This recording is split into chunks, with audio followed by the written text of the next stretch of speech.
Alam kayo ng itlog, yung pala, nagbibigayan na kayo ng information. Kasi nagdala ng mga partners na kung smooth ka pa sa information, walang mababalik.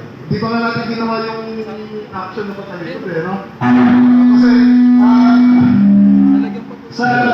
sa isa sa part kong ginagawa natin, napaka-importante na smooth yung flow ng information natin. Let's say, for example, meron kayong mga incidents na kailangan i-report.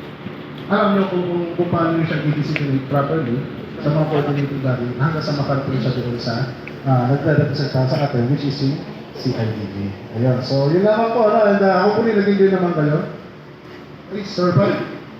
Tawagin ko yung mga naghawak ng train, yung mga tumayo, at makapagbigay kayo ng inyong sariling pagpapaliwanag sa kung ano yung naintindihan nyo, sa may i-apply yung itlog nyo doon.